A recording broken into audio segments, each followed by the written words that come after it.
Assalamualaikum and good afternoon, everyone. Now, I would like to call Dr. Mohammad Shameem Akhtar Sir, Assistant Professor, Department of Mayatul Amraj, to give his presentation on research in Mayatul Amraj with Lower Department. Please come and sir.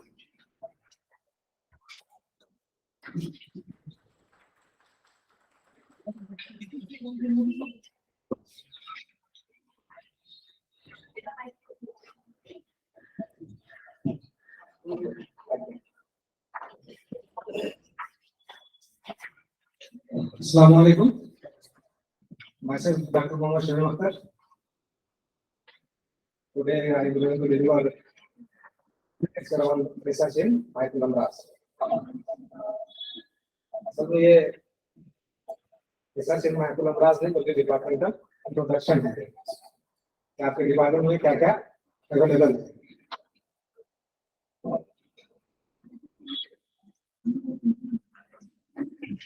मायातुल अमराज या इल्मुल अमराज या pathology modern medicine में जो pathology कहते हैं, ये pathos और logos से मिलकर बना हुआ एक शब्द है। ये सभी आप लोग जानते हैं, इसकी वजाहत करने की बहुत ज्यादा जरूरत नहीं है, बस रिकॉल के तौर पर आपको बताया जा रहा है। पैथोलॉजी क्या है? Pathology is scientific study of changes of in structure and function of the body in disease.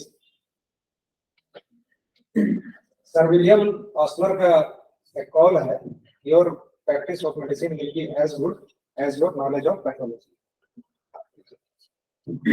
इल्मुल अमराज के आप जितने अच्छे जानकार होंगे, आपकी मतलब या आपकी जो क्लिनिक है वो उतने ही अच्छी तरह से रन करेगी।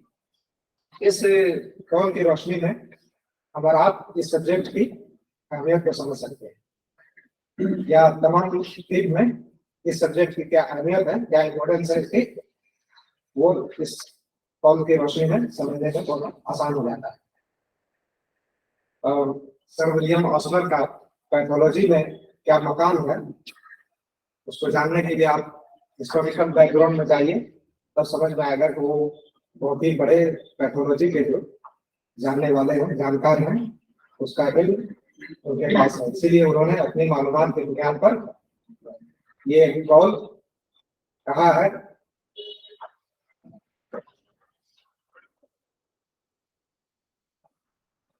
इसमें आज जो कुछ हम बताएंगे वो फैकल्टीज के बारे में है और लाइव स्टाफ है, पीजी स्कॉलर्स हैं और पॉसिबल एरिया ऑफ रिसर्च क्या हो सकता है मायातुल अमराज में। ये 3-4 सब हेडिंग्स हैं जिसको हम क्विकली यहाँ आपके सामने रखें।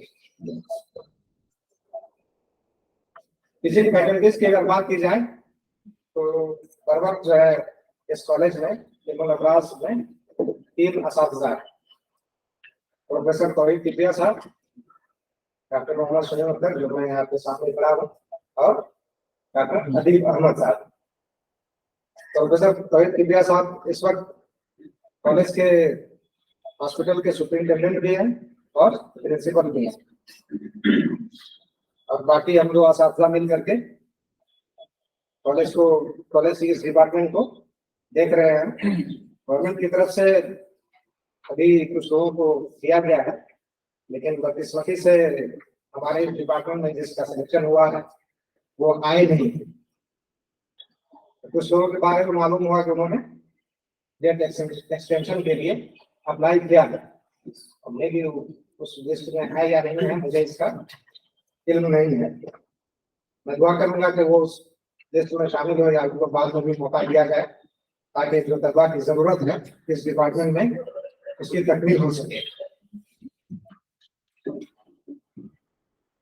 प्रोफेसर तौहीद किबरिया साहब के बारे में जो स्टूडेंट यहाँ के हैं वो बहुत अच्छी तरह से जानते हैं, और चंद स्टूडेंट हमारे पास ऐसे भी हैं जो दूसरे इदारे से यहाँ पे आए हैं और उनका पीजी में एडमिशन हुआ है। तो उनके ताल्लुक से ये चंद चीजें हैं कि सर ने 1997-1998 में GOMS किया, उसके बाद ये पोस्ट पर वो फाइज रहे और कमेटी के मेंबर भी रहे। फर्स्ट ज्वाइनिंग इनकी जो हुई थी JRF के तौर पर हुई थी, उसके बाद फिर रिसर्च असिस्टेंट के तौर पर RIM हैदराबाद में इन्होंने काम किया है। मेडिकल ऑफिसर के पोस्ट पे भी 1983 में तक रहे। उसके बाद फिर कॉलेज में आए और कॉलेज में सरकार डिमोन्स्ट्रेटर के तौर पर यहाँ पे अपॉइंटमेंट हुआ था। फिर उसके बाद से प्रोमोट होकर के रीडर बने, फिर प्रोफेसर बने 2013 में, और विज्ञान के मेंबर भी रहे, और स्टेट आयुर्वेदिक एंड यूनानी काउंसिल जो बोर्ड है उस बोर्ड में भी सरकार अहम योगदान रहा, उसके मेंबर भी रहे। और फिलहाल आप और हम सभी जानते हैं कि वो प्रिंसिपल की पोस्ट पे भी है और सुपरिटेंडेंट की पोस्ट पे भी है। एनसीआरएम के ज़ाब्ते के मुताबिक जब रिसर्च करते हैं तो गाइड को गाइड के तौर पर 3 पीजी स्कॉलर जो है वो एक प्रोफेसर के अंडर में जाते हैं, और 2 पीजी स्कॉलर वो जाएंगे रीडर के अंडर सुपरविजन।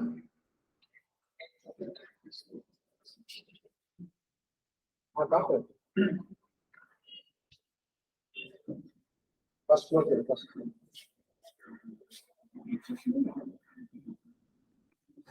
और एक पीजी स्कॉलर जो होता है वो असिस्टेंट प्रोफेसर के अंडर में होते हैं।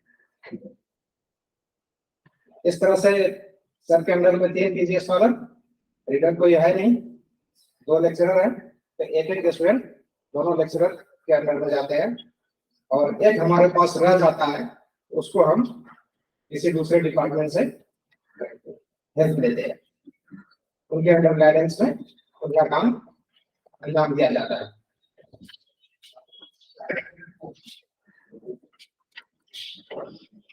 ये मेरा भी मुख्तसर सा तारुफ है।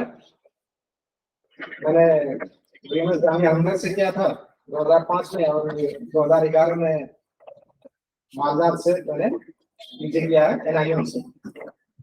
उससे कब मदरसे में मेरी तालीम हुई, मैंने आलमियत और फजीलत जामपुर कला के इंतहाई मौकर और मशहूर मारूफ अदारे से मैंने आलमियत और फजीलत की है, और छोटी मोटी जिम्मेदारी भी मेरे सर रही है। वो इस तरह से है कि मैं मेंबर हूँ जो डिपार्टमेंटल रिसर्च कमेटी होती है उसका मैं मेंबर हूँ। X member RREM Patna institutional ethical committee होती है, उसका मैं एक्स मेंबर हूँ। और ये हमारा जो कॉलेज है इसका भी मैं इंस्टीट्यूशनल एथिकल कमेटी का मैं मेंबर हूँ, और ऑल इंडिया यूनानी तिब्बती कांग्रेस से वाबस्ता हूँ मैं, जहाँ मैं जनरल सेक्रेटरी के तौर पर मैं अपनी खिदमत अंजाम दे रहा हूँ। और प्रोफेसर ज़ियाउद्दीन साहब एक फाउंडेशन चला रहे हैं, तालीमी फाउंडेशन, तो मैं उसका भी मेंबर हूँ। मेरी कोशिश रहती है कि कोई अच्छा काम हो तो उसमें जहाँ तक हो सकता है अपनी इमदाद या अपनी खिदमत फराहम की जाए। मैंने तालीमी सफर के दौरान ही मैंने थोड़ी बहुत कोशिश भी की है। मेरी 2 बुक्स की है, एक इल्म अमराज के मुंतखब सवालात, ये पब्लिश हो चुकी है, और दूसरी किताबुल मुजर्रबात जो 428 सफ़हात पर मुश्तमिल है, अभी पब्लिश नहीं हुई। मैंने मैन्युस्क्रिप्ट उर्दू अकेडमी के हवाले कर दिया है, जब उधर से थोड़ी माली ताउन की जरूरत है, मैं इसी के लिए अप्लाई कर लिया, जब उधर से मुझे मिल जाएगा तो इंशाअल्लाह आप लोगों के हाथों में ये किताब पहुंच जाएगी। इस किताब की खासियत यह है कि इसको मैंने खास तौर से अतिब्बा के उन नुस्खों को जमा किया है जिसके बारे में अतिब्बा ने कहा कि ये मेरे मुजर्रबात में से है। सिस्टम वाइज हमने या सिस्टम के जो बहुत ही अहम अमराज होते हैं, जो कॉमन होते हैं, उन अमराज को मैंने इनमें शामिल करके और उनके नुस्खे को ही सिर्फ लिखा है। जो किताब जितनी जखीम हो जाती है पब्लिश कराने में काफी दिक्कत होती है, तो मैंने अमराज की तारीफ वगैरह को हस्प करके सिर्फ अमराज के हेडिंग लगा करके उसके नीचे एक नजर में आपको कई नुस्खे बहुत ही अच्छे से मिल जाएंगे जो अतिब्बा के तजर्बात में शामिल है या उनके मतलब की शान उन्होंने अपने अल्फाज में इकरार किया। ये दवा मेरी मतलब की शान रही है और इसी से हमने बहुत सारे लोगों को फैज पहुंचाया है। उस तरह के नुस्खों को मैंने इसमें जमा कर दिया है।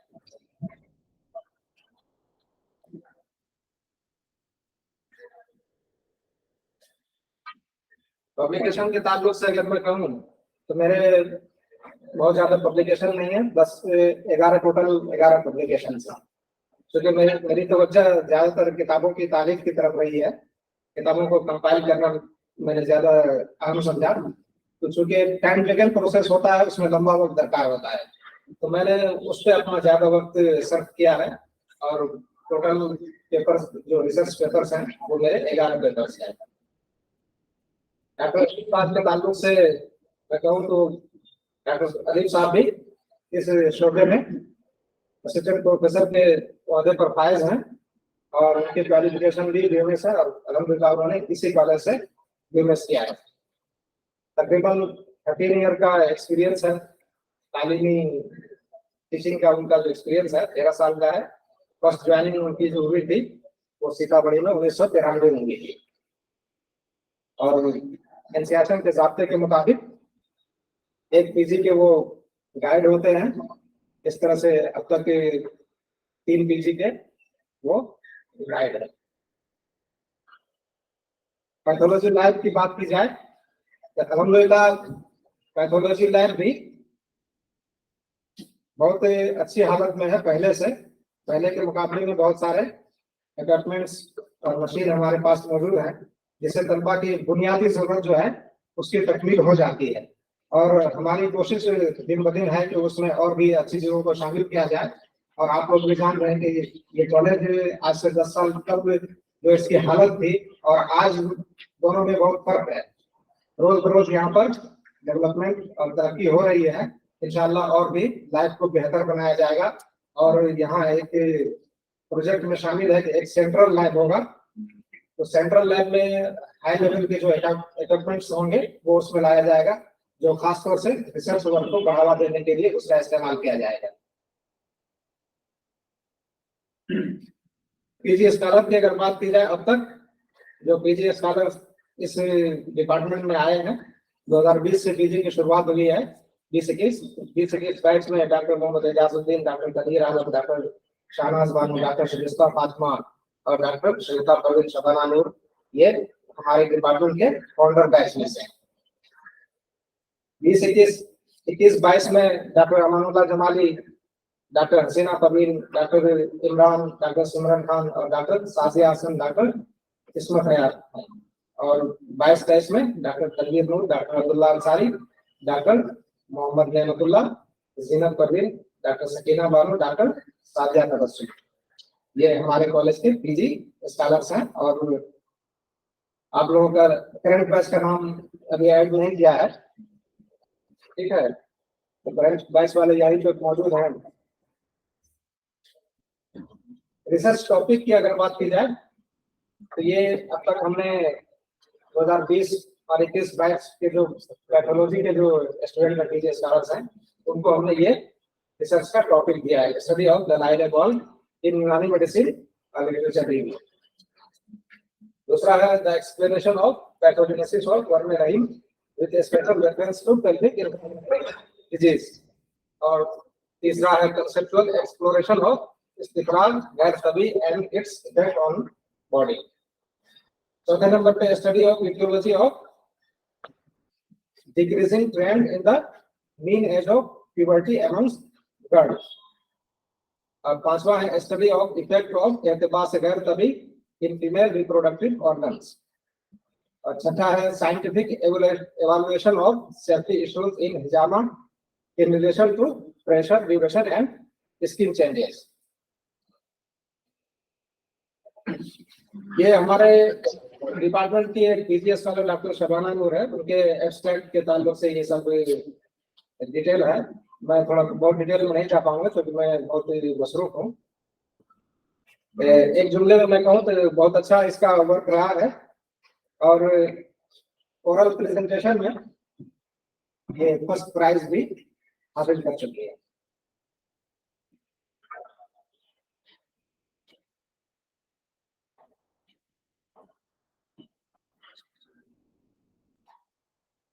डॉक्टर मोहम्मद एजाजुद्दीन ये कंबाइंड सेमिनार में जो इन्होंने अपना प्रेजेंटेशन दिया था, स्टडी ऑफ द लाइल बॉल in Unani medicine with special reference to physical, chemical and microscopic examination of meaning, ये इसका टॉपिक था।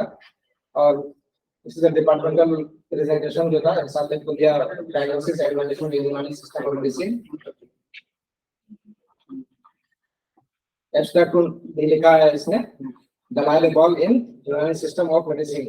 इसकी तफसील जो मैं नहीं चाह करके तो ये लंबा वक्त लेगा। मैं इतना कहूंगा कि जो भी स्टूडेंट जिस डिपार्टमेंट के लिए टीचर से ज्यादा आपका इंटरेस्ट होना चाहिए। आप जितना करना अच्छा चाहेंगे तो सारे टीचर यहाँ मौजूद है आपको गाइड करने के लिए। हम बार बार अपने डिपार्टमेंट के स्टूडेंट को तवज्जो दिलाते हैं, अब उनमें से जो आगे आ जाता है तो उनको और आगे बढ़ा दिया जाता है। लेकिन एक मेरी अपनी राय है कि आमतौर पर देखता हूँ कि जब एडमिशन ले लेते हैं स्टूडेंट तो वो सुस्त हो जाते हैं। सुस्त नहीं होना है, आपको 3 साल के बाद असल जो है कंपटीशन को फेस करना है। जब जॉब के लिए आप जाएंगे उस वक्त आपका मुकाबला यहीं के स्टूडेंट से नहीं होगा बल्कि ऑल ओवर इंडिया के स्टूडेंट आपके सामने होंगे। सीट एक होगी और कई लोग आपके सामने चैलेंज बनकर खड़े होंगे। वहां पर आपको कैसे मार्क देना है उसकी तैयारी इस 3 साल में आपको करनी है। इस 3 साल में अपने वक्त को सही से इस्तेमाल कीजिए और जो पीजी स्टूडेंट का एटीट्यूड होता है उसको आप डेवलप कीजिए। आमतौर पर देखा जाता है कि स्टूडेंट यहाँ का जो माहौल है आने जाने का सिलसिला ज्यादा जारी रहता है। अब लाइब्रेरी भी है, आप अपनी मंजिल को कैसे कामयाब बनाएंगे उसके हिसाब से स्ट्रेटजी बनाइए और उस पर काम कीजिए। उस पर काम करना है तभी आपको 3 साल के बाद नुमाया कामयाबी मिलेगी, नहीं तो फिर 3 साल आप सफर करेंगे।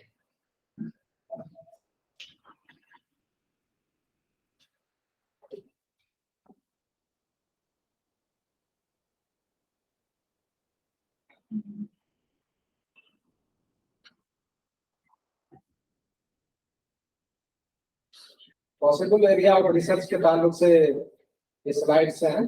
कंपाइलेशन ऑफ अलामत मुनफिदा, ये जो अभी हमारा करंट बैच का जो बोर्ड ऑफ स्टडीज हुआ था उन लोगों के टॉपिक्स है।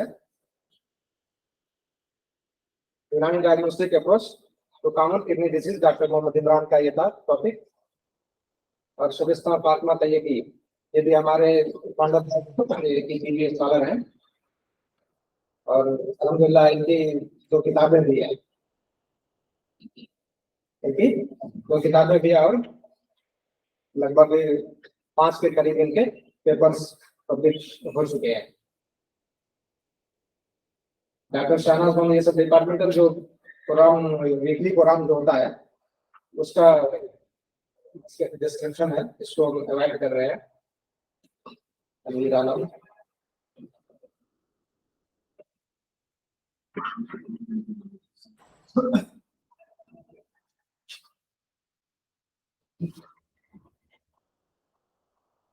स्टडी ऑफ असबाब माहितुल अफलास ऑफ अमराज जिगर, ये डॉक्टर साजिया हसन का टॉपिक है। और इटियोपैथोजेनेसिस ऑफ और सौदाबिया,